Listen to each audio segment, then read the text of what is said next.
Hello everyone, मेरी हिंदी कहानियाँ में आप लोगों का स्वागत है। आज की कहानी है पिता अपने ही बेटे को पढ़ने के लिए क्यों रोकता और सताता था। कहानी अगर पसंद आए तो वीडियो को लाइक, सब्सक्राइब, कमेंट जरूर करना। चलिए कहानी शुरू करते हैं। रामदीन नगर निगम में चपरासी था। वह स्वभाव से गुस्सैला था। दफ्तर में वह सबसे झगड़ा करता रहता था। उसकी इस आदत से सभी दफ्तर वाले परेशान थे, मगर यह सोचकर सहन कर जाते थे कि गरीब है, नौकरी से हटा दिया गया तो उसका परिवार मुसीबत में पड़ जाएगा। रामदीन काम पर भी कई बार शराब पीकर आ जाता था। इसके इस रवैये से भी लोग परेशान रहते थे। उसके परिवार में पत्नी शांति और 7 साल का बेटा पवन थे। शांति अपने नाम के मुताबिक शांत रहती थी। कई बार उसे रामदीन गालियां देता था, उसके साथ मारपीट करता था, मगर वह सब कुछ सहन कर लेती थी।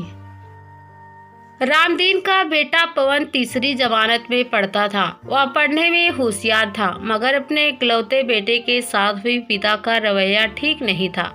उसका गुस्सा जब तब बेटे पर उतरता रहता था। पवन, क्या कर रहा है? इधर आ, रामदीन चिल्लाया। मैं पढ़ रहा हूँ बापू, पवन ने जवाब दिया। तेरा बाप भी कभी पढ़ा है जो तू पढ़ेगा? जल्दी से इधर आ। जी बापू, आया। हाँ बापू, बोलो क्या काम है?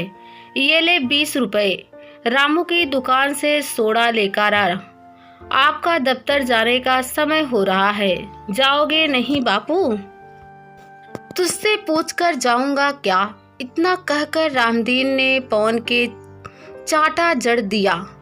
पवन रोता हुआ 20 रुपए लेकर सोडा लेने चला गया। रामदीन सोडा लेकर शराब पीने बैठा। अरे पवन, इधर आ। अब क्या बापू?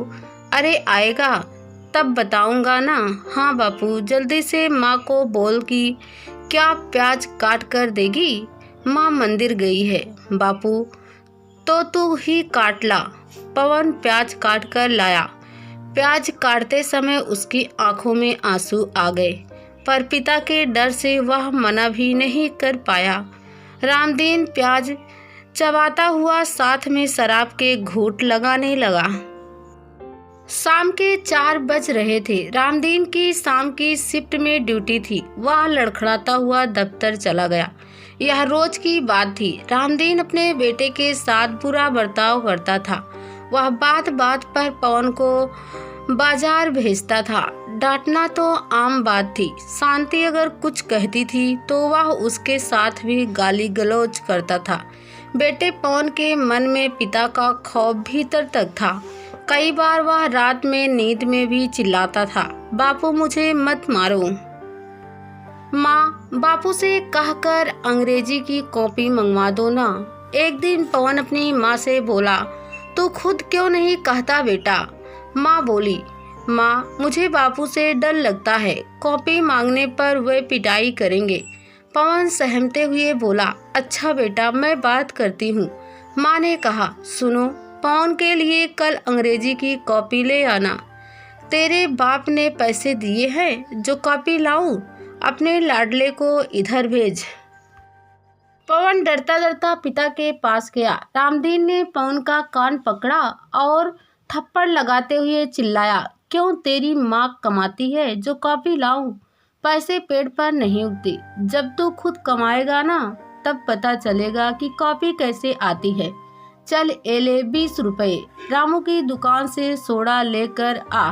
बापू, आज आप शराब बिना सोडा के पी लो, इन रुपयों से मेरी कॉपी आ जाएगी। बाप को नसीहत देता है, तेरी कॉपी नहीं आई तो चल जाएगा, लेकिन मेरी खुराक नहीं आई तो कमाएगा कौन? अगर मैं कमाऊंगा नहीं तो फिर तेरी कॉपी नहीं आएगी।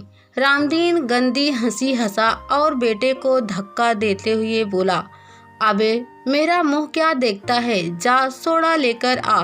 रामदीन की यह रोज की आदत थी। कभी वह बेटे को कॉपी किताब के लिए सताता तो कभी वह उससे बाजार के काम करवाता।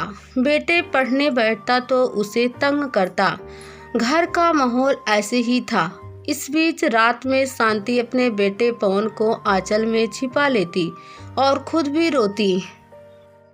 रामदीन ने बेटे को कभी वह प्यार नहीं दिया जिसका वह हकदार था। बेटा हमेशा डरा डरा सा रहता था। ऐसा माहौल में भी वह पढ़ता और अपनी जमानत में हमेशा अव्वल आता। माँ पवन से कहती, बेटा तेरे बापू तो ऐसे ही हैं, तुझे अपने दम पर ही कुछ बनकर दिखाना होगा। माँ कभी कभार पैसे बचा कर रखती और बेटी की ज़रूरत पूरी करती। बाप रामदीन के खौफ से बेटे पवन के बाल मन पर ऐसा डर बैठा था कि वह सहमा सहमा ही रहता। समय बीतता गया। अब पवन 21 साल का हो गया था। उसने बैंक का इम्तिहान दिया। नतीजा आया तो वह फिर अव्वल रहा। इंटरव्यू के बाद उसे जयपुर में पोस्टिंग मिल गई। उधर रामदीन की झगड़ा करने की आदत से नगर निगम दफ्तर से उसे निकाल दिया गया था। घर में खुशी का माहौल था। बेटे ने माँ के पैर छुए और उनसे आशीर्वाद लिए। पिता घर के किसी कोने में बैठा रो रहा था। उसके मन में एक तरफ नौकरी छूटने का दुख था तो दूसरी ओर यह चिंता सताने लगी थी कि बेटा अब उससे बदला लेगा, क्योंकि उसने उसे कोई सुख नहीं दिया था। माँ पवन से बोली, बेटा अब हम दोनों जयपुर रहेंगे, तेरे बापू के साथ नहीं रहेंगे। तेरे बापू ने तुझे और मुझे जानवर से ज्यादा कुछ नहीं समझा। अब तू अपने पैरों पर खड़ा हो गया है। तेरी जिंदगी में तेरे बापू का अब मैं साया भी नहीं पड़ने दूंगी। पवन कुछ देर चुप रहा, फिर बोला, नहीं माँ, मैं बापू से बदला नहीं लूंगा। उन्होंने जो मेरे साथ बर्ताव किया वैसा बर्ताव मैं नहीं करूंगा। मैं अपने बेटे को ऐसी तालीम नहीं देना चाहता जो मेरे पिता ने मुझे दी। पवन उठा और बापू के पैर छूकर बोला, बापू मैं अफसर बन गया हूँ, मुझे आशीर्वाद दे। आपकी नौकरी छूट गई तो कोई बात नहीं, मैं अब अपने पैरों पर खड़ा हो गया हूँ। चलो आप अब जयपुर में मेरे साथ रहो, हम मिलकर रहेंगे। यह सुनकर रामदीन की आंखों में आंसू आ गए। वह बोला, बेटा मैंने तुझे बहुत सताया है, लेकिन तूने मेरा साथ नहीं छोड़ा। मुझे तुझ पर गर्व है। रामदीन को अपने किए पर खूब पछतावा हो रहा था। पवन ने बाबू की आंखों से आंसू पोंछे तो रामदीन ने उसे गले लगा लिया।